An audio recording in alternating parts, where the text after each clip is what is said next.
हे नवीन जग, ही नवीन व्यवस्था जहाज बुडवण्यासाठी तयार झालेली आहे, हे पहिल्यांदा लक्षात ठेवा। ही पृथ्वी शेषाच्या मस्तकावर उभी नसून काम करणाऱ्या, घाम गाळणाऱ्या, कष्ट करणाऱ्या कामगारांच्या, कर्मचाऱ्यांच्या, शेतकऱ्यांच्या हातावर उभी आहे। 38च्या मनमाडच्या सभेत काय सांगितलं बाबासाहेबांनी? रेल्वे कामगारांच्या युनियन समोर, तुमचे दोन शत्रू आहेत, एक भांडवलशाही आणि एक ब्राह्मणशाही। ब्राह्मणशाही म्हणजे धर्म आणि सावकारशाही म्हणजे भांडवलशाही। जो कष्टकरी समाज असतो ना, तो पहिल्यांदा विज्ञानाचं स्वागत करत असतो जगाच्या पाठीवर, की हे समाज घडवण्याचं काम फक्त आणि फक्त कर्मचारी करत असतात आणि तेच त्याच्यामध्ये दुरुस्ती करत असतात। बाबासाहेबांनी पुनर्वसनाच्या संदर्भात सांगितलं होतं, ज्यांच्या जमिनी काढून घेता त्या शेतकऱ्यांना तुमच्या उत्पादन प्रक्रियेमध्ये एक मालक करा। क्लिअर कट डिव्हिजन आहे इथे। आता एक जगणाऱ्यांचं, जिंकणाऱ्यांचं जग आहे आणि एक हरणाऱ्यांचं जग आहे आणि मॅच फिक्सिंग आहे। कोण जिंकणार हे अगोदरच ठरलेलं आहे आणि कोण हरणार हे पण अगोदरच ठरलेलं आहे आणि त्याच्यासाठी प्रचंड मोठी स्पर्धा आहे। ही एक मोठी लढाई आहे आपल्याकडे। बाबासाहेब म्हणाले होते भांडवलशाही आणि भटशाही। आत्ताची ही लढाई एकाच वेळेला भांडवलशाही विरुद्ध पण आहे आणि तुमच्यावर चाल करणाऱ्या मेकॅनिझम विरुद्ध सुद्धा आहे। अरे साधं साधं बाबासाहेबांनी 100 वेळा एक वाक्य सांगितलं, कोणताही हक्क देग बाई जोगवा म्हणून भीक मागून मिळत नसतो, तर प्रत्येक हक्क हा लढूनच मिळवायला लागतो। अरे आम्ही भारताचे लोक ह्या 3 शब्दाचा अर्थ पण कधी समजून घेतला नाही। संविधान ज्या दिवशी इथे जन्माला आलं त्या दिवशी फाटका तुटका रस्त्यावर भीक मागणारा, महारोग्यापासून शेतकऱ्यापर्यंत प्रत्येक माणूस देशाचा मालक झाला होता। तुमच्या मुवमेंटची एनलार्जमेंट करा आणि जिथे जिथे दुःख दिसेल, जिथे जिथे अन्याय दिसेल, जिथे जिथे वेदना दिसतील, जिथे जिथे मरणाचे ऋतू दिसतील, तिथे तिथे त्या गोष्टीशी तुम्ही तुमचं नातं सांगा। तुम्ही नातं सांगा। Enlargement of movement. तुम्ही बेमानी केली ना, जे पेरतात तेच उगवतं। मका पेरला मका उगवतो, बेमानी पेरली की बेमानी उगवते। आणि मला वाटतं हे फुले शाहू आंबेडकरांचे बच्चे आहेत, हे बेमानी करणारे लोक नाही आहेत।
सर्वांना जय भीम।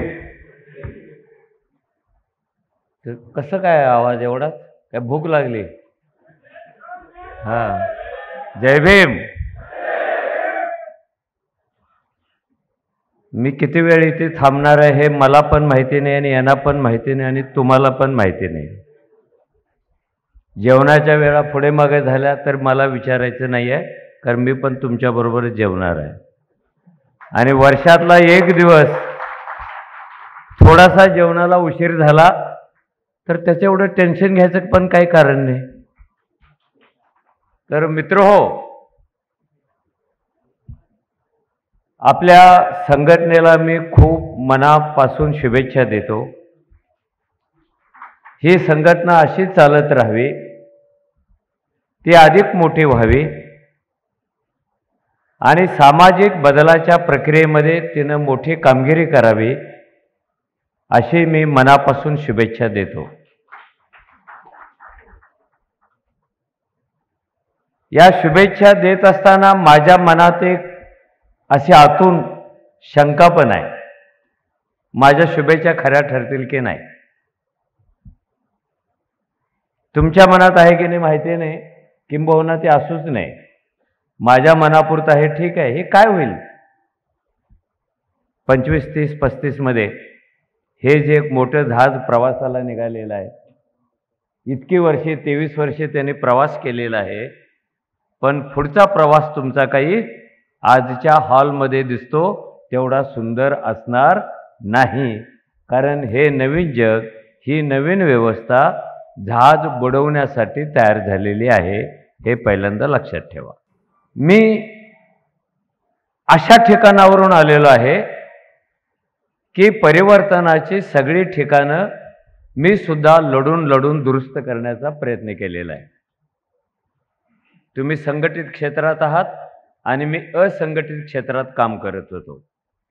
त्याच्यात कोल्हापूरचे रिक्षा ड्रायव्हर होते, कोल्हापूरच्या वेश्या होत्या, कोल्हापूरचे हिजडे होते, देवदासी होत्या, कर्नाटकात नग्न फिरणाऱ्या हजारो बायका होत्या, शेतकरी होते, कामगार होते, आदिवासी होते।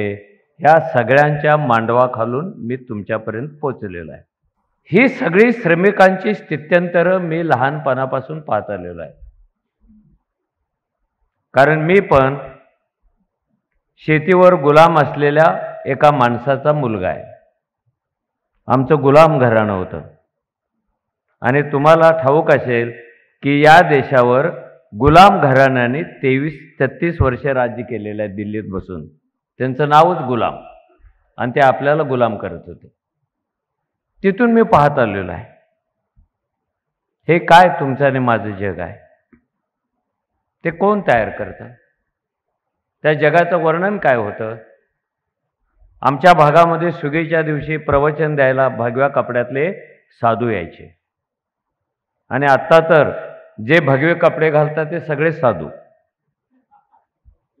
दुसरी काय पात्रता नाही। आता तो प्रवचन द्यायचा, तुम्ही ऐकला असेल कदाचित, खेड्यापाड्यातून आला असाल तर। प्रवचन देता देता तो ऐकणाऱ्यांना एक प्रश्न विचारायचा की ही पृथ्वी कशावर उभी राहिली। आम्ही अडाणी लोक, आम्हाला कळायचं नाही, खाली माना घालून बसायचो, आजीच्या मांडीवर झोपायचो, त्याचं सारखंच चाललेलं असायचं, पृथ्वी कशावर उभी आहे, पृथ्वी कशावर उभी आहे। आणि त्याच्या लक्षात यायचं हे बसणारे लोक सगळे मट्ट आहेत, आपणच उत्तर द्यावं। आणि तो उत्तर द्यायचा, लोक हो, ही पृथ्वी शेषाच्या मस्तकावर उभी आहे। शेष म्हणजे काय, नाग। आणि तो मस्तक असं हललं की दिवसाची रात्र होते। नागाने डोळे मिटले, रात्र, डोळे उघडले दिवस। नागाला राग आला, शेपूट वळून आपटली भूकंप, त्याचे डोळे कोरडे झाले दुष्काळ। ह्या सगळ्या पृथ्वीच्या हालचाली नागाच्या हालचालीशी जोडल्या गेलेल्या होत्या। जेव्हा मी मोठा होऊन कोल्हापूरच्या गोखले कॉलेजमध्ये आलो आणि मला पुस्तक वाचायचा खूप नाद होता आणि मी आजही असा क्लेम करतो की महाराष्ट्रातला मी पहिला असेन की ज्यांनी जास्तीत जास्त पुस्तकं वाचलेली आहेत। कारण मी माझं आयुष्य पुस्तकाशी जोडलेलं होतं। एक दिवस रॅकमध्ये पुस्तकं चाळताना एक पुस्तक पटकन खाली पडलं, मी वाकून ते उचललं, त्याचा पृष्ठभाग माझ्या नजरेसमोर होता आणि त्या पृष्ठभागावर 4 ओळी लिहिलेल्या होत्या, ही पृथ्वी शेषाच्या मस्तकावर नसून, नीट लक्षात ठेवायचं आहे, वीज येवो अथवा जावो पण हे लक्षात ठेवायचं आहे, ही पृथ्वी शेषाच्या मस्तकावर उभी नसून काम करणाऱ्या, घाम गाळणाऱ्या, कष्ट करणाऱ्या कामगारांच्या, कर्मचाऱ्यांच्या, शेतकऱ्यांच्या हातावर उभी आहे। आणि खाली लिहिलं होतं अण्णाभाऊ साठे। मला आश्चर्य वाटलं, ही पृथ्वी वर्षानुवर्षे कुणाच्या तरी देवाच्या मालकीची होती, त्याच्या सातबारावर होती, धर्माच्या सातबारावर होती, जातींच्या सातबारावर होती, सापाच्या 7 बारावर होते आणि अण्णाभाऊनी ती पहिल्यांदा तुमच्या आणि माझ्या 7 बारावर आणली. पृथ्वीचे मालक कोण झालो? आपण झालो. पृथ्वी कोण घडवत होतं? आपले हात घडवत होते. माणसाच्या हाता इतके शुभ गोष्ट जगात कोणतीही नाही आहे, कारण या हातावर पृथ्वी उभी आहे आपल्या ताकदीच्या जोरावर. पुढे मी अजून खूप मोठा झालो. आपल्याकडे वय वाढली की माणसं मोठे होतात. माझं पण वय वाढत होतं. लग्न झालं, मुलगा झाला, कॉन्व्हेंटमध्ये जायला लागला आणि तिसरीत जेव्हा त्याला भूगोल चालू झाला तेव्हा मी त्याला प्रश्न विचारला, my dear son, do you know where our earth stand? हे प्रिय मुला, तुला माहिती आहे का आपली पृथ्वी कशावर उभी आहे? आणि ही जी पोरं आहेत नवीन, ती प्रश्न विचारण्याचंच अगोदर काउंटर करतात, एनकाउंटर करतात. आपल्याकडे एनकाउंटर शब्द खूप फेमस आहे. आता पोराने मला प्रतिप्रश्न केला, तू सांग तुझं उत्तर बरोबर आहे की नाही ते मी ठरवतो. आणि मी आपल्या वेड्यासारखं सांगायला लागलो, नागाच्या फण्यावर होते, माणसाच्या हातावर आली, तू सांग. तो म्हणाला, ही पृथ्वी कधीही नागाच्या फण्यावर नव्हती आणि माणसाच्या हातावर तर ते मावू शकणार नाही. हात किती छोटा आहे पप्पा, मम्मीची पर्स तर मावते का त्याच्यावर? काही पण फेकतो का छोटा पोरगा आहे म्हणून? मग पृथ्वी आहे कशावर? तो म्हणाला, ही पृथ्वी फण्यावर नाही, हातावर नाही, ती संगणकाच्या स्क्रीनवर उभी आहे.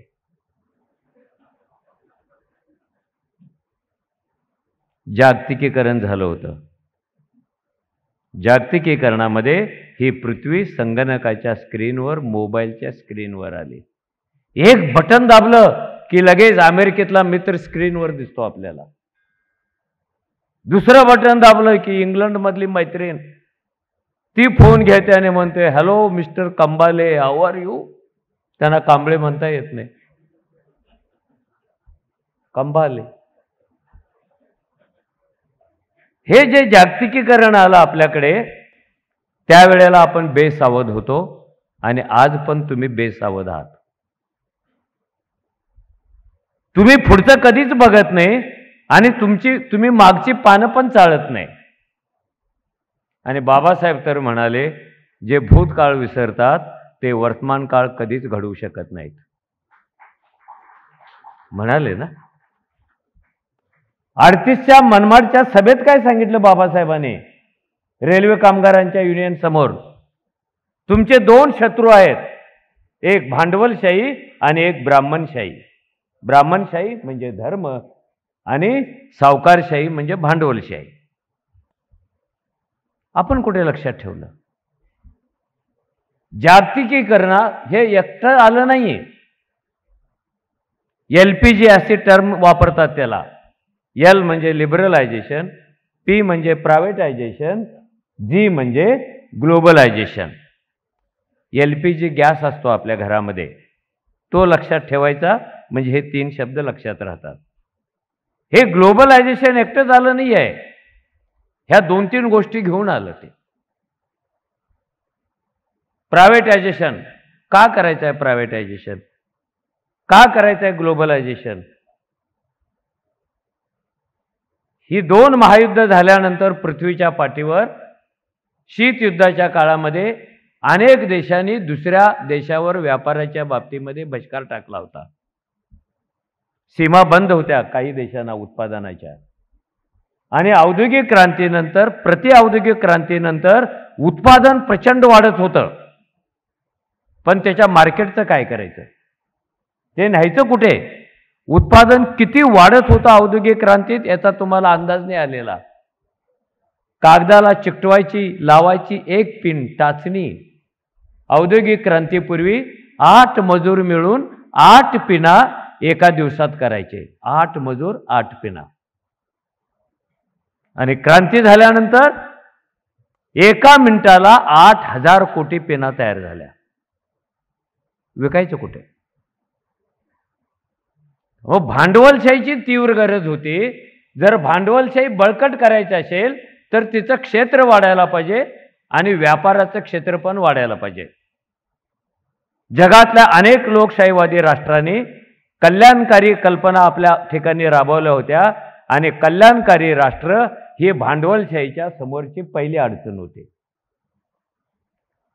कल्याणकारीच्या नावाखाली सरकारच करणार, विमान तेच बनवणार, वीज तेच तयार करणार, सिमेंट तेच तयार करणार, कपडा तेच तयार करणार, औषध तेच तयार करणार, खाणी तेच काढणार, किती स्कूटर तयार करायच्या ते हेच परवानगी देणार.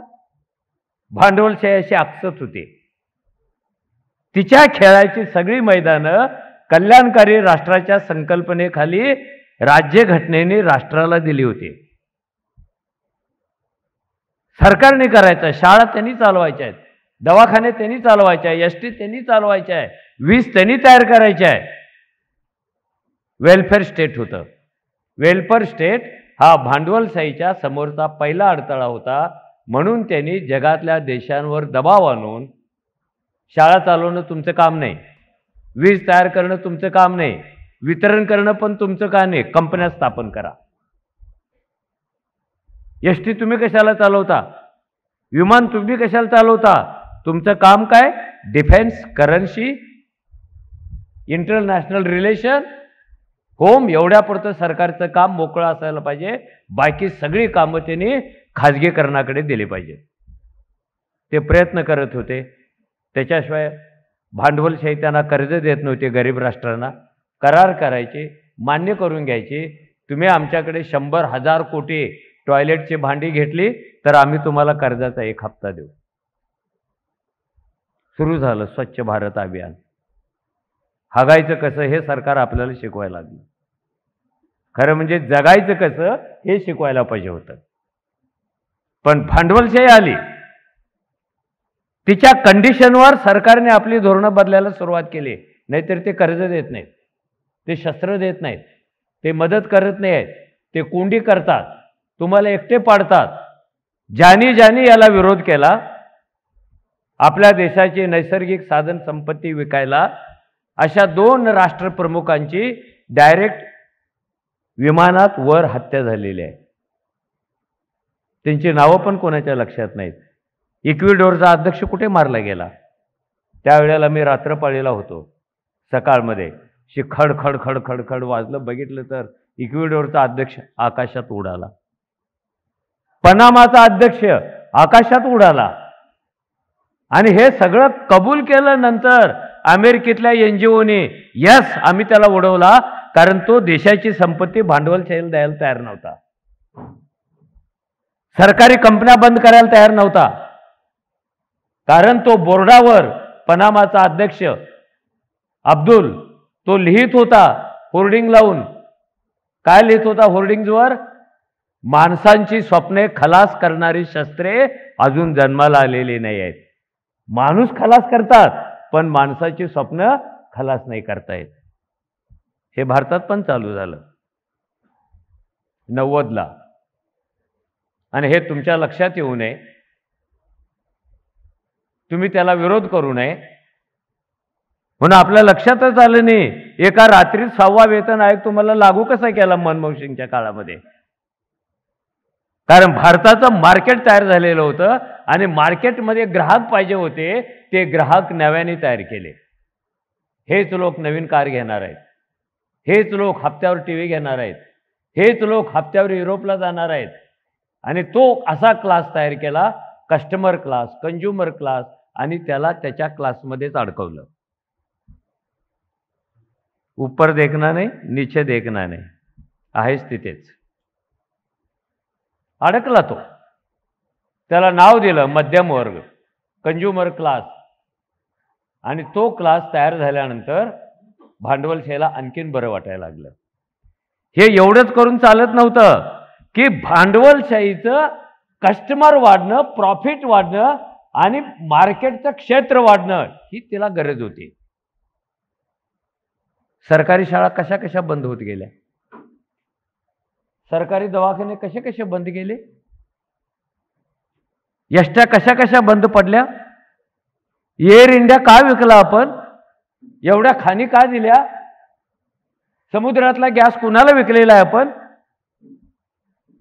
भांडवलदारांना विकलेला आहे. असं करत करत कंत्राटीकरण हा एक सिद्धांत आला. तो कामगार क्षेत्रामध्ये खूप आला. मुळात कमी कामगारामध्ये जास्त उत्पन्न आणि जास्त नफा मिळवण्यासाठी मेकॅनिझमचा स्फोट केला भांडवलशाहीने. जिथे माणूस लागत होता तिथे यंत्र यायला लागली आणि आपण ते सहन करत गेलो होतो. समजा मुंबईमध्ये या क्षणाला 10,000 ATMचे बूथ असतील, 10,000 तर नक्कीच असतील वेगळ्या वेगळ्या बँकाचे. हे बूथ म्हणजे त्या बँकांच्या शाखा होत्या आणि एका शाखेमध्ये किमान 5 कर्मचारी होते. हे 10,000 बूथ जेव्हा आले तेव्हा 50,000 कर्मचारी कुठे गेले हे अजून कुणाला कळलेलं नाही. पूर्वी वॉचमन होता, वॉचमन पण गायब झाला आणि एक CCTV कॅमेरा आला. हे गेले कुठे 50,000 बँकेतले? हे गेले कुठे आरोग्य खात्यातले? हे गेले कुठे शिक्षणातले? हे गेले कुठे MSEBतले? माणसाची जागा यंत्राला देण्याचा प्रयोग चालू झाला. यंत्र संघटना करत नाही, यंत्र बोनस मागत नाही, यंत्र पगार वाढ मागत नाही, यंत्र आदिवासींनी घेत नाही. बटन दाबले की काम चालू करतं. तुम्हाला प्रॉफिट वाढवायचं असेल, तुम्हाला जगावर सत्ता मिळवायची असेल तर ती जागा यंत्राला जगण्याच्या सगळ्या क्षेत्रामध्ये सुरू झालं. आणि आता ते रोज AI वर चर्चा होते की नाही चर्चा? चहा पिता पिता, पोहे खाता खाता आपण मस्तपणे ती चर्चा ऐकतो, बातम्या वाचतो, आपल्या आपल्या रुटीनला लागतो. मी 2 वर्षापूर्वी दुबईत गेलो होतो. विमानतळावर तो टॅक्सीवाला सोडायला आला. विमानतळातून मी टॅक्सीतून खाली उतरल्यावर तो मुस्लिम टॅक्सीवाला होता. तो मला म्हणाला, साहब एक बार मुझे देख लो. म्हटलं अरे देख लो, हा असं कसं काय म्हणतोय? देखने का मतलब क्या है? तो म्हणाला अगली बार जब दुबई आओगे तो मेरी जगह रोबोट बैठा होगा और मैं कहाँ जाऊंगा मुझे पता नहीं है. मेकॅनिझम. ड्रायव्हरची जागा कोण घेईल? यंत्र घेईल. शिक्षकाची जागा कोण घेईल? यंत्र घेईल. ऑपरेशन करणाऱ्याची जागा कोण घेईल? यंत्र घेईल. तुमची बिलं वाटण्याची जागा कोण घेईल? यंत्र घेईल. पाठवण्याची जागा कोण घेईल? यंत्र घेईल. म्हणून मगाशी आपल्या एका नेत्याने चांगलं वाक्य वापरलं, आपण विज्ञानाला विरोध करणारे लोक नाही आहोत. जो कष्टकरी समाज असतो ना तो पहिल्यांदा विज्ञानाचं स्वागत करत असतो जगाच्या पाठीवर. तुम्ही करत असता स्वागत आणि जे वरचे असतात ते विरोध करत असतात. नाशिकमध्ये जेव्हा रेल्वे जाणार होते तेव्हा तिला विरोध कोणी केला? तिथल्या पुरोहिताने केला. कारण रेल्वेचा धूर रामाच्या तोंडावर जाईल आणि सारखं सारखं ब्युटी पार्लरमध्ये न्यावं लागेल त्याला. विरोध आपण नव्हता केला. इंग्रज विरोधाला शरण गेले आणि नाशिकपासून 12 मैलावर रेल्वे स्टेशन आले. आत्ताचे लोक लय शिव्या देतात मागच्या लोकांना, आयला त्यांना काय रामाचं एवढं लागून गेलं होतं, आम्हाला 12 किलोमीटर जावं लागतं. So we are not opposing technology. आपला मुद्दा काय? टेक्नॉलॉजी माणसाचं जीवन सुसह्य करण्यासाठीच असतं, त्याचे कष्ट कमी करण्यासाठी असतं. आपण प्रत्येक तंत्रज्ञानाचं स्वागत करतो कारण हे तंत्रज्ञान जन्माला घालणारेही आपणच असतो. तंत्रज्ञान काय अंबानींनी जन्माला घातले का? महिंद्राची इंजन काय महिंद्र कंपनीच्या मालकांनी तयार केली का? अरे तुम्ही आम्हीच तयार करत असतो. तुम्ही आम्हीच देश घडवत असतो, समाज घडवत असतो. आणि मार्क्सने सुद्धा सांगितलंय की हे समाज घडवण्याचं काम फक्त आणि फक्त कर्मचारी करत असतात आणि तेच त्याच्यामध्ये दुरुस्ती करत असतात. इथे भांडवलशाही आली. कंत्राटी पद्धतीनं तुम्हाला इतका चाप बसला की लढून लढून जगाच्या पाठीवर कामगारांनी जे अधिकार मिळवले होते त्यातले किती अधिकार आज तुमचे शिल्लक आहेत? घरी गेल्यानंतर गुगल साहेबाला विचारा, तुमच्या लक्षात येईल तुमचं काय शिल्लक आहे. तुम्हाला बाबासाहेबांनी दिलेले अधिकार कोणते शिल्लक आहेत? काय काय सांगितलं होतं त्यांनी कर्मचाऱ्यांच्या अधिकारासाठी? तुम्हाला एकलकोंड करण्यात आलं. तुम्ही फक्त तुमचाच विचार करणार, वीज किती तयार झाली, कुठे गेली, अमुक काय झालं, तमुक काय झालं. आणि हेच व्यवस्थेला पाहिजे होतं. हे कप्पेबंद संघटना व्यवस्थेची गरज होत्या. तुम्ही कधी त्यांचा विचार केला का? ज्या कोयनेच्या शेतकऱ्यांनी, लाखो शेतकऱ्यांनी त्यांची वीज दिली, शेती दिली विजेसाठी, आणि इथे वीज आली, वीज मंडळ आलं, तुम्ही आला, मी आलो. 56 मध्ये ज्याची शेती काढून घेतली तो शेतकरी आज कुठे आहे? 56 मध्ये मी त्या धरणग्रस्तांच्यासाठी काम केलेलं आहे. बाबासाहेबांनी सांगितलेला नियम घेऊन गेलो होतो. बाबासाहेबांनी पुनर्वसनाच्या संदर्भात सांगितलं होतं, ज्यांच्या जमिनी काढून घेता त्या शेतकऱ्यांना तुमच्या उत्पादन प्रक्रियेमध्ये एक मालक करा. किती भारी सांगितलं होतं. तुम्ही वीज निर्मितीला प्रायोरिटी द्या, आणि जिथे पाणी असेल तिथे वीज, पाणी असेल तिथे वीज, इतकी वीज तयार करा की ती आपल्या शेतकऱ्यांना मोफत वाटता येईल, आणि जो शेतकरी जास्तीत जास्त वीज वापरेल त्याला बक्षीस देता येईल. कधी सांगितलंच नाही बाबासाहेबांची तरी. परिणाम असा झाला की आपण सगळे कप्पेबंद होत गेलो. तुमचं आणि त्या शेती देणाऱ्या शेतकऱ्यांचं नातं राहिलं नाही, तुमचं आणि कस्टमरचं नातं राहिलं नाही, तुमचं आणि असंघटित लोकांचं नातं राहिलं नाही. हे कप्पे कप्पे तयार व्हायला लागले. हे सेलमधले तुकडे झाले, आणि जो तुकडा असतो तो सेलमध्ये टाकून कधी पण मारता येतो. अनेक तुकडे मारले जात आहेत, रोज मारले जात आहेत. आपले कायदे संकुचित झाले, न्याय मागण्याच्या जागा कमी झाल्या. कंत्राटदार न्याय कुठे मागणार? कंत्राटी कामगार, कारण त्याच्या अपॉइंटमेंटमध्येच आहे. न्याय मागायचं नाही, चॅलेंज करायचं नाही. 11 महिने 6 महिने असं करत करत मलेशियातल्या माणसाने एक पुस्तक लिहिले, न्यू स्लेव्ज इन ग्लोबल इकॉनॉमी. जागतिक अर्थव्यवस्थेमध्ये नवीन गुलाम कसे तयार झाले. हे खूप भारी गुलाम आहेत, मोठे मोठे कर्मचारी, अधिकारी, PhD, MPhil, अमुक डिग्र्या, तमुक डिग्र्या, पण हे गुलाम आहेत. ह्यांची रोज खरेदी विक्री होते. शेअरच्या बाजारात शेअर वधारावेत, खाली कोसळावेत तशी. तुम्ही अजूनही जा मोठ्या शहरामध्ये, मजुरांचे बाजार असतात, त्याला आपण अड्डा म्हणतो. हे कसे काय? माणूस स्वतःच्या विक्रीसाठी अड्ड्यावर जाऊन उभा आहे, गिरायक बघतोय. पूर्वी भूदास होते, यंत्रदास, आणि हे नवे गुलाम आले. त्या परिस्थितीतून आपण पुढे जात आहोत. त्या परिस्थितीवर मात करायची असेल तर काही झालं तरी संघटना अभेद्य ठेवायची. नंबर 1, ज्याची संघटना खिळखिळीत त्याला सेलमध्ये मारलं जाईल. तो ज्याची संघटना खिळखिळी तो ग्लोबलायझेशनच्या बुलडोजर खाली पहिला मारला जाईल. किती संघटना मरतात रोज माहिती आहे? रोज रोज म्हणतोय मी, किती मरतात? कुणी आकडा पाहिला? आणि जन्माला येण्याचं प्रमाण कमी झालेलं आहे, पण मरणाऱ्यांचं प्रमाण जास्त झालेलं आहे. तुम्ही अतिशय सेन्सिटिव्ह क्षेत्रामध्ये काम करता. वीज म्हणजे पाण्यापासून तयार करायची वस्तू नाही, तर तो माणसाचा श्वास आहे. तुम्ही खेळता कोणाची? माणसाच्या श्वासाची खेळता. तो श्वास तुमच्या जोरावर घेतो आणि सोडतो.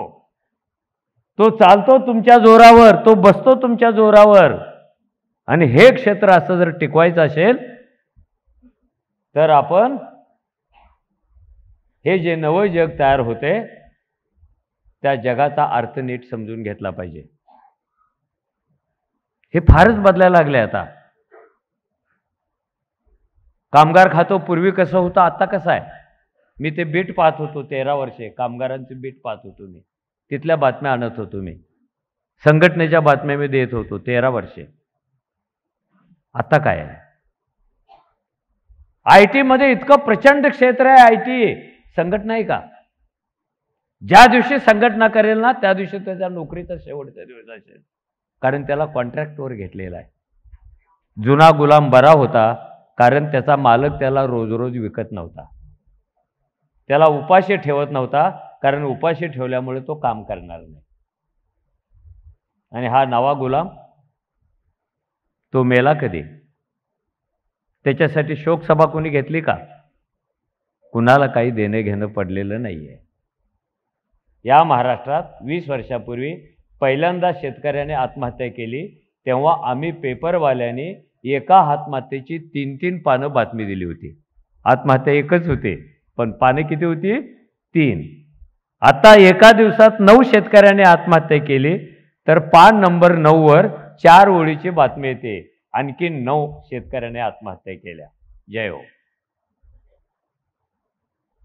बाबूराव बागुल नावाच्या एका लेखकाने 70 वर्षापूर्वी एक पुस्तक लिहिलं होतं, मरण स्वस्थ होत आहे. क्लिअर कट डिव्हिजन आहे इथे. आता एक जगणाऱ्यांचं जिंकणाऱ्यांचं जग आहे आणि एक हरणाऱ्यांचं जग आहे आणि मॅच फिक्सिंग आहे. कोण जिंकणार हे अगोदरच ठरलेलं आहे आणि कोण हरणार हे पण अगोदरच ठरलेलं आहे आणि त्याच्यासाठी प्रचंड मोठी स्पर्धा आहे. आपण नवीन नवीन शब्द प्रयोग करतो. जर टॅलेंट चांगलं काढायचं असेल ना तर परीक्षा कडक घ्यायला पाहिजेत. परीक्षा ही टॅलेंटसाठी नसते तर एकाच वेळेला 1 लाख पोरांना डिलीट करण्यासाठी परीक्षा असते. त्या स्पर्धेमध्ये उद्या तुमची लेकरं बाळ कुठे असणार आहे? तुम्ही कुठे असणार आहात? आपण विचार करत नाही आणि आपण विचार करत नाही हे व्यवस्थेचं बळ असतं. तिच्याकडे दुसरं काहीच नाही आहे. आजचा दिवस खूप चांगला होता पण उद्याच्या दिवसाचं भविष्य कुडमुडे जोशी सांगू शकणार नाही. कॉम्प्युटर मधला ज्योतिषी सुद्धा सांगू शकणार नाही.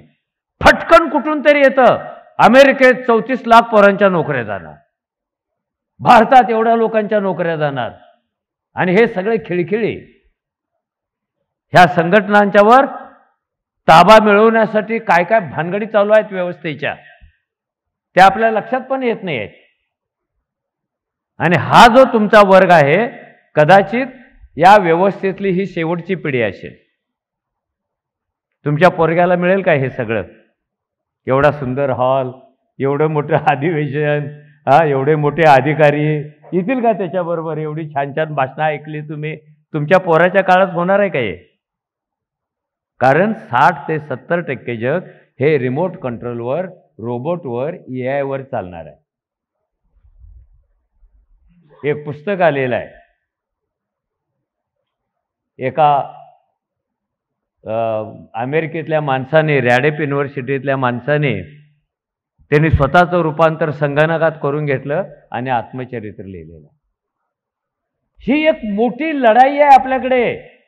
बाबासाहेब म्हणाले होते भांडवलशाही आणि भटशाही. आत्ताची ही लढाई एकाच वेळेला भांडवलशाही विरुद्ध पण आहे आणि तुमच्यावर चाल करणाऱ्या मेकॅनिझम विरुद्ध सुद्धा आहे.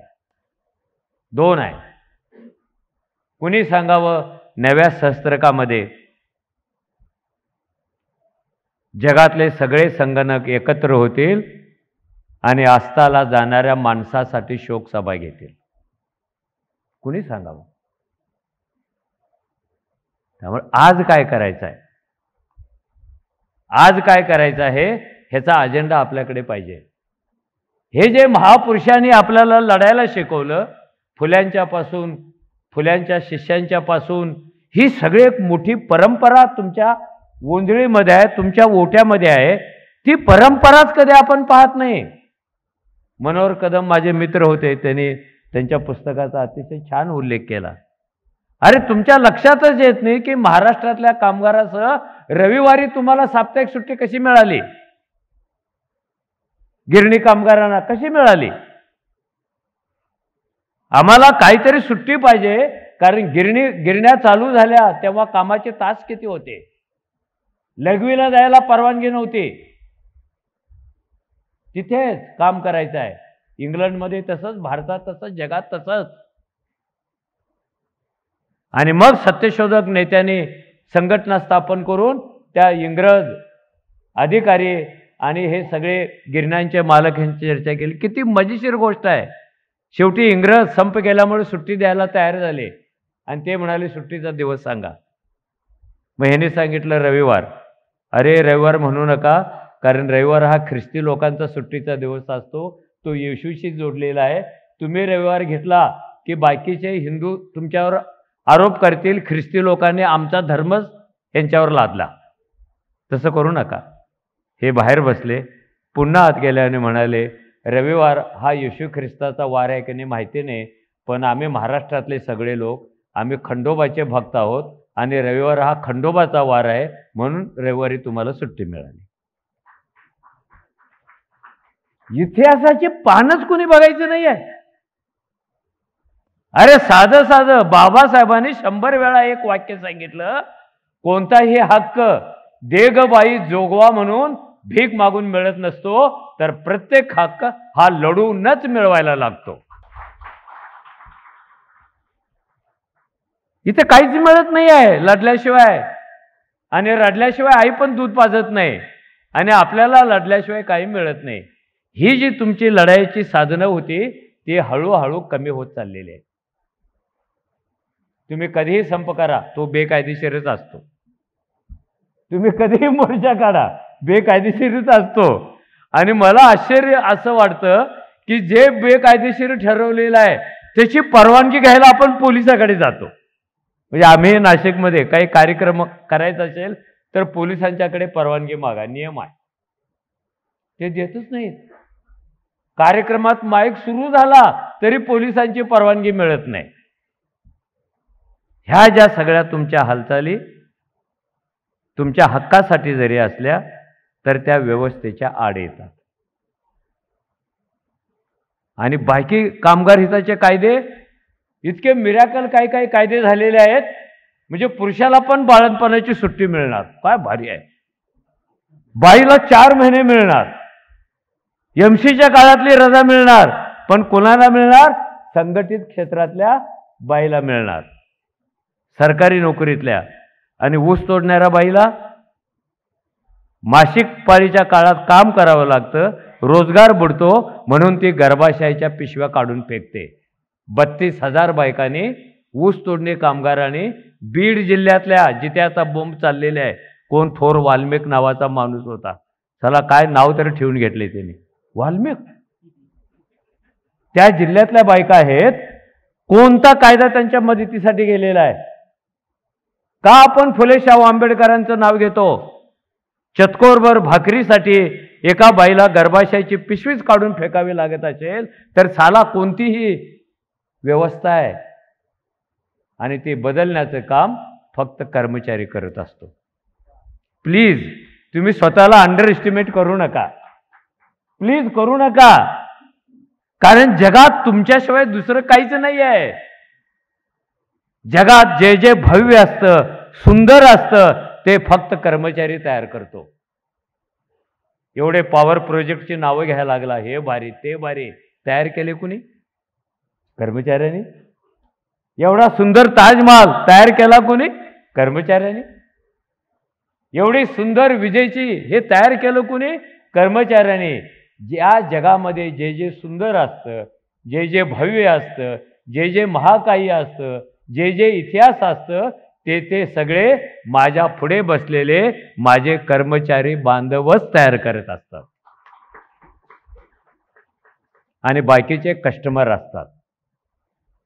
आणि आता तर कस्टमर इज किंग, म्हणजे मालकाला काही इज्जतच नाही. Customer is king. हे एक विचित्र अशी अवस्था जगाच्या पाठीवर तयार झालेली आहे.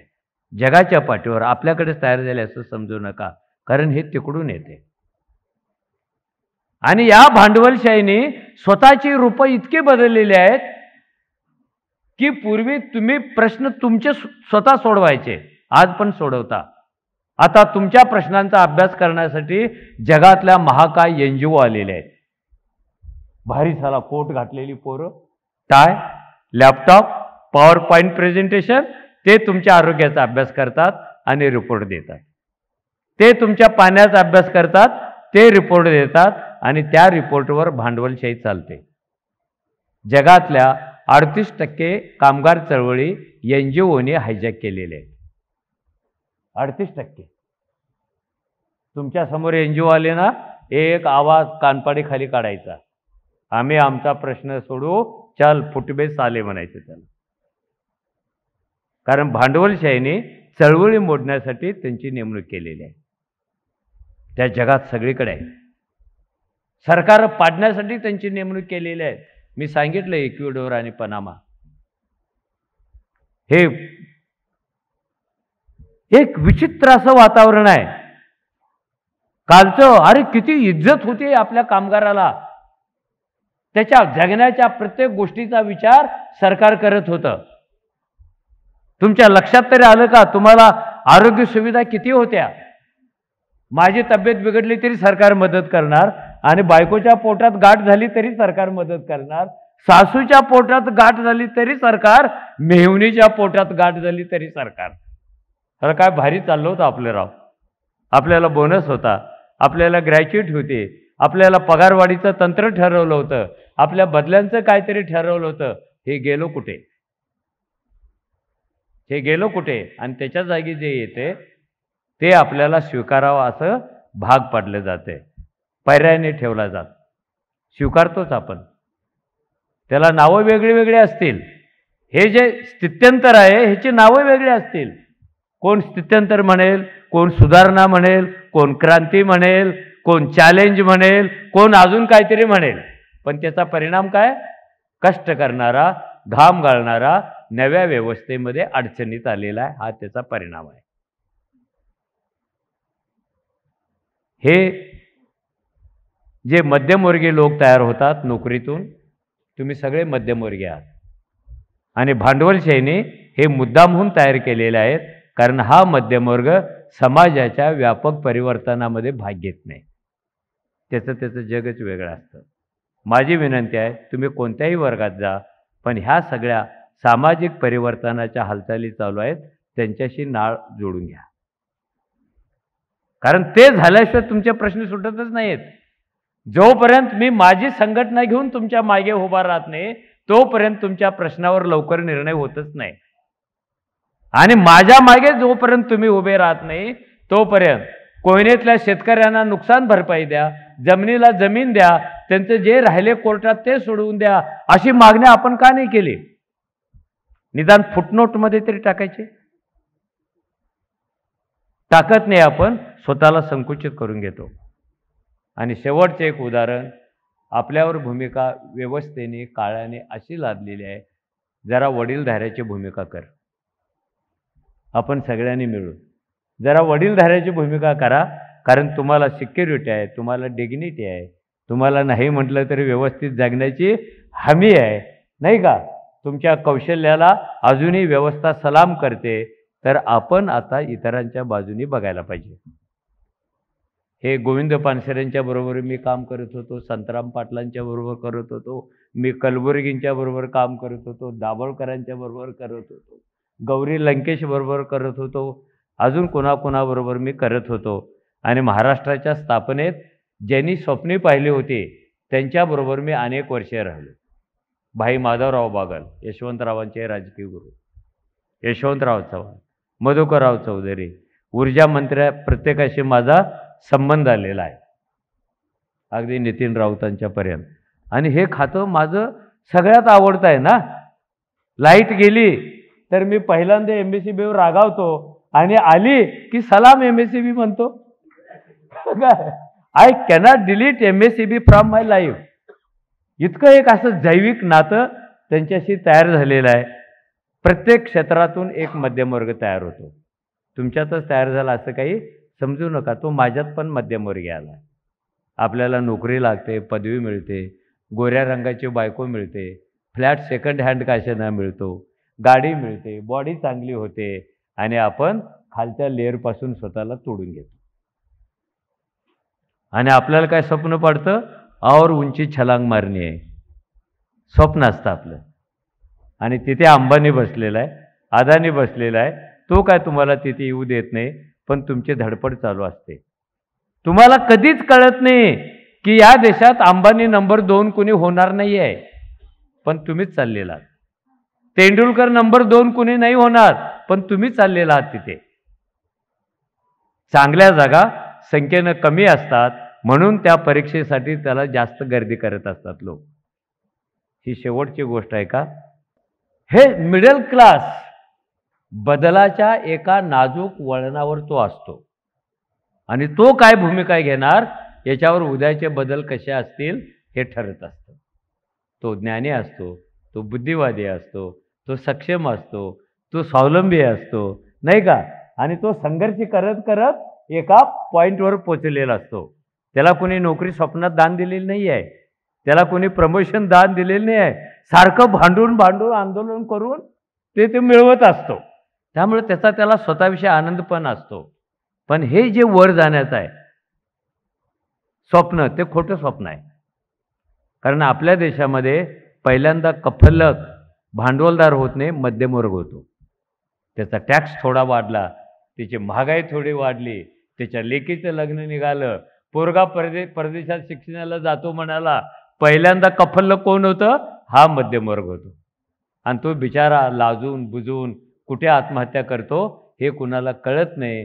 कारण क्राईम रेकॉर्ड ब्युरोच्या माहितीनुसार शेतकऱ्यांच्या पेक्षा मध्यमवर्गीयांच्यामध्ये आत्महत्येचं प्रमाण वाढलेलं आहे. चर्चाच होत नाही त्याच्यावर, कारण प्रतिष्ठा आहे ना. इंजिनियरने आत्महत्या केली कशी म्हणायची?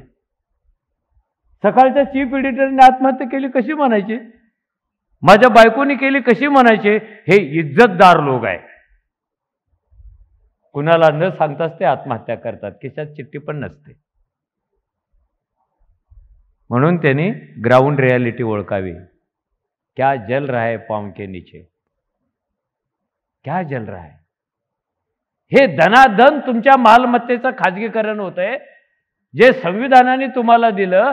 अरे आम्ही भारताचे लोक ह्या 3 शब्दाचा अर्थ पण कधी समजून घेतला नाही. संविधान ज्या दिवशी इथे जन्माला आलं त्या दिवशी फाटका तुटका रस्त्यावर भीक मागणारा महारोग्यापासून शेतकऱ्यापर्यंत प्रत्येक माणूस देशाचा मालक झाला होता. आम्ही भारताचे लोक. तुम्ही कधीच मालक नव्हते, संविधानाने तुम्हाला मालक केलेला आहे. आणि नुसतंच मालक केलं नाही, हे संविधान स्वतःसाठी इतरांच्याकडून लिहून घेतलं आणि स्वतःलाच अर्पण केलं. त्याचा अर्थ काय? जगातले अनेक संविधानं काही राजाला अर्पण केली, काही इंग्लंडच्या राणीला अर्पण केली, काही स्वर्गातल्या देवाला अर्पण केली, काही देवानी पाठवलेल्या दूताला अर्पण केली, काही सरदाराला अर्पण केली. And we are the first and only first, की आपलं संविधान ना राजाला नाही, ना राणीला नाही, ना दूताला नाही, ना परमेश्वराला नाही, इथे बसलेल्या सभागृहातल्या प्रत्येक माणसाला ते अर्पण केलं गेलेलं आहे. त्याचं काय झालं? का झालं त्याचं? ही का वाढली बेकारी? आणि बेकारी रोखण्याचा मार्ग कोणता आहे आपल्याकडे? किती वाढली बेकारी, आणि बेकारीचं रूपांतर गुन्हेगारीत व्हायला लागलेलं आहे. तुम्ही कोणत्याही बातम्या वाचा, त्या गुन्हा करणाऱ्यामध्ये IT इंजिनियर आहे, कुठला तरी उच्च विद्याभूषित आहे, तो गुन्हा करतो, तो कोंबडी चोरतो. तुमची मालकी काढून कोणी घेतली? तुमचे हवा कोण विकते? कुणी चालू केले ऑक्सिजन पार्लर शुद्ध हवेची? आत जाऊन बसायचं, मास्क लावायचा, थोडा पंप करायचा, 200 रुपये हवा विकत आहे. हे कुणी आणलं? बाटलीत पाणी विकायला सुरुवात केली. पाणी माझ्या मालकीचं होतं, हे कुणी आणलं बाटलीमध्ये? आणि कुणी याला प्रतिष्ठा दिली? ज्याच्याकडे बाटली आहे तो लय भारी, आणि जो तांब्यातून पाणी पितो तो लय मागास. एका बाटलीने तुम्हाला इज्जत वाढवण्याचं साधन दिलं. तुम्ही जमिनीचे मालक, कुठे गेल्या जमिनी? तुम्ही नद्यांचे मालक, माहिती नाही तुम्हाला? भारतातल्या 7% नद्यांचं खाजगीकरण झालेलं आहे. उद्या जर गेला आणि हात घातला ना, तो वॉचमन ठोकेल तुम्हाला, कारण तुमच्या मालकीची नदी नाही राहिलेली. ही सगळी आदिवासी पाडे अमुक तमुक का फडफडायला लागलेले आहेत? हे झाडावरचे पक्षी फडफड का करतायत? त्यांना भीती आहे शहरातून कुणीतरी शिकार करण्यासाठी येत असेल. घरटं पाडून टाकत असेल, झाड पाडून टाकत असेल, हे सगळं लक्षात ठेवा. म्हणून मी पानसरेंचं उदाहरण काय सांगत होतो, तुम्हाला सर्कस माहिती आहे का? सर्कस, सर्कस माहिती आहे का? कुणी बघितलं हात वर करा. खरोखरची सर्कस, सिनेमातली नव्हे, खरोखरची सर्कस सगळ्यांनीच बघितली का? Very good. त्या सर्कशीमध्ये पहिला जो शो असतो तो कसरत करणाऱ्या मुलींचा असतो. झोकाळ्यावर कसरत करायला येतात, झोकाळा सोडते, दुसरा पकडते, एका मुलीच्या खांद्यावर 4 मुली, त्या चौघी मिळून त्या झोकाळा घेतात. हा खेळ जगाच्या खेळातला सगळ्यात धोकादायक असतो. चुकून हात पडला तर 5-6 मडी पडतात. म्हणून तो शो सुरू होण्यापूर्वी त्यांचा मास्टर त्या मुलींना एका लाईनीत उभा करतो आणि सांगतो, यंदाचा खेळ पण चांगला करायचा, आत्ताचा चुकायचं नाही, चुकलं की सर्कस बंद पडेल. आणि मुलीनो, जी मुलगी चूक करेल तिला शिक्षा काय असते? त्या मुली एका सुरात सांगतात, जी चुकेल तिचं लग्न गाढवाबरोबर. आणि सर्कशीतलं सामान वाहून येणारं गाढव कोपऱ्यात असतं.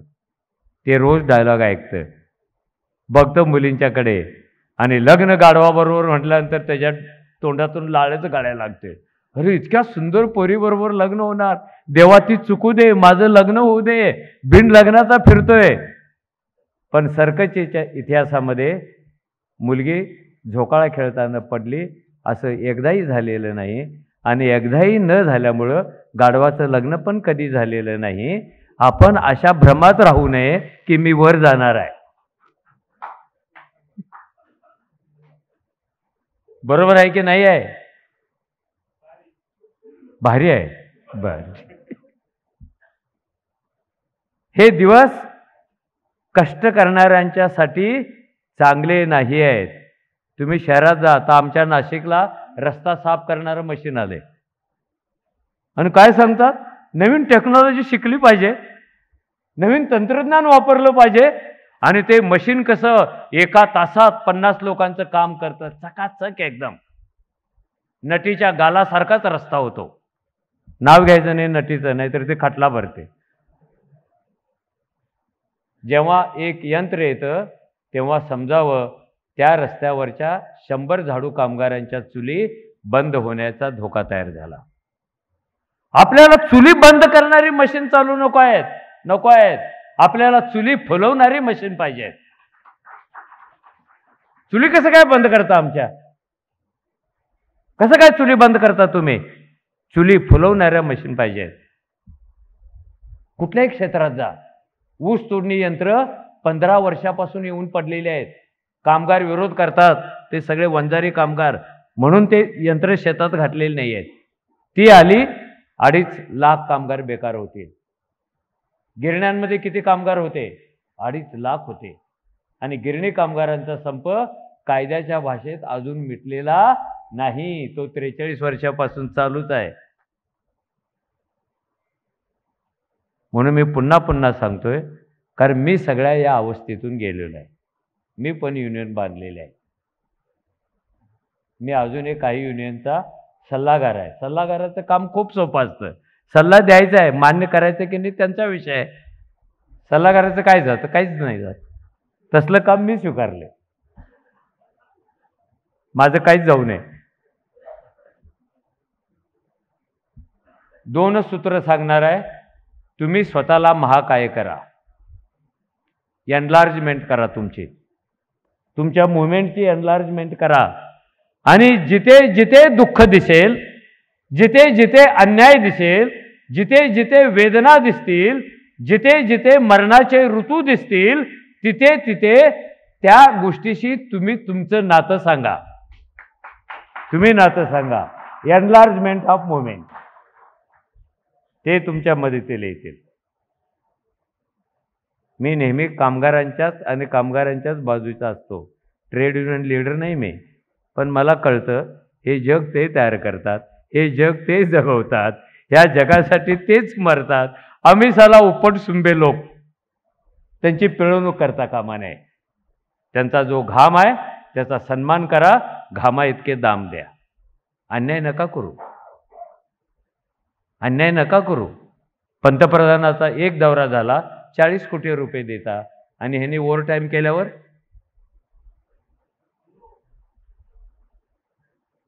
हे कुठले न्यायाची पद्धत आहे राव? दिस इज नॉट जस्टिस. तुम्हाला श्रम पाहिजे असतील तर त्याचा सन्मान करायला पण शिका. हेच आपल्या मॅनेजमेंटकडे मागणं असतं. आम्ही बेईमान लोक नाही आहोत. आम्ही श्रमाशी नातं सांगणारे लोक आहोत. आम्ही श्रमाशी इमान ठेवणारे लोक आहोत. तुम्ही पण आमच्याशी इमान ठेवा, एवढंच सांगायचं आहे. एनलार्जमेंट करा तुमची. नंबर 2, तुमच्या पलीकडे कुणीतरी आहे ह्याच्यावर विश्वास ठेवा. कोई है उधर. तो कोण आहे? नातेसंबंध टिकवा. नंबर 3, आपण आपल्या कामामध्ये कधीच बेईमानी करायची नाही. उलटी होते. तुम्ही बेईमानी केली ना, जे पेरतात तेच उगवतं. मका पेरला मका उगवतो, बेईमानी पेरली की बेईमानी उगवते. आणि मला वाटतं हे फुले शाहू आंबेडकरांचे बच्चे आहेत. हे बेईमानी करणारे लोक नाही आहेत. कसे काय करतील? अरे बघतायत ना बाबासाहेब असं बोट करून बघा तरी. स्वप्नात येतील, थोबाडीत मारतील. आणि तिसरी गोष्ट युनियन मधल्या कोणत्याही माणसाने असं ठरवायचं नाही, मैं अकेला क्या कर सकता. असा प्रश्न पोटावर कधी आणायचा नाही. कारण तुम्ही अकेले नाही आहात. तुमच्याबरोबर 1000, 2000, 3000, 10000, 5000 अशा एक स्वप्नांची जबरदस्त गाठ बांधलेली आहे. ती तोडायची नाही आहे. कोणत्याही किमतीवरती टिकवायचे आहेत. कारण संघटना तोडण्याचा ऋतू आता चालू झालेला आहे. नव्या संघटनांना उभं राहणं खूप अवघड आहे. आता नाही राहू शकत. आणि शेवटचं हे कबीराचं उदाहरण आहे का?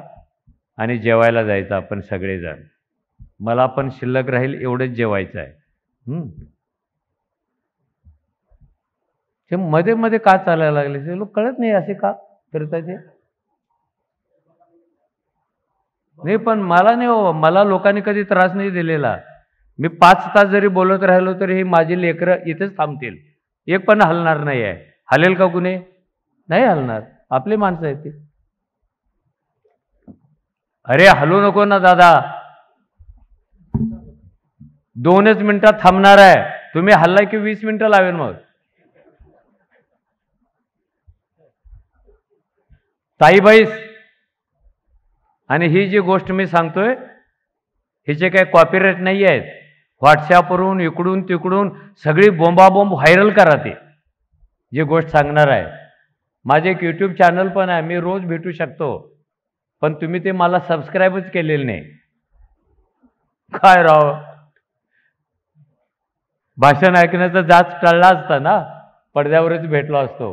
उत्तम कांबळे ऑफिशियल. वेळ मिळाला तर सबस्क्राईब करा. तुमच्या सगळ्या प्रश्नांची उत्तरं मी रोज देत असतो. खूप खूप वर्षापूर्वीची गोष्ट आहे. आणि भारतात सगळ्या गोष्टी खूप वर्षापूर्वीच्याच असतात. हे बहुत बकवास आहे यार. इथे वर्तमानातलं काहीच नाही आहे. इथलं भविष्यातलं काहीच नाही आहे. तुम्ही कोणत्याही पोराला उठवा, उठ रे एक गोष्ट सांग. दुसरीतलं पोरग, तिसरीतलं पोरग, हाताची घडी. आपली व्यवस्था लय बेकार आहे. शिक्षण व्यवस्था ती विद्यार्थ्याला हात मोकळीच करू देत नाही. इतकी बेकार व्यवस्था आहे आपली शिक्षणाची. इथे बसलेला प्रत्येक जण माझ्यासह शाळेच्या पहिल्या दिवशी रडत गेलेला आहे. गेला की नाही गेला? खरं बोलायचं. रडत गेला की नाही गेला?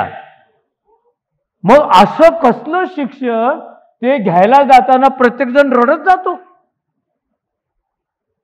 मला कळलेलं नाही बाबा. का मी पण रडत गेलो होतो.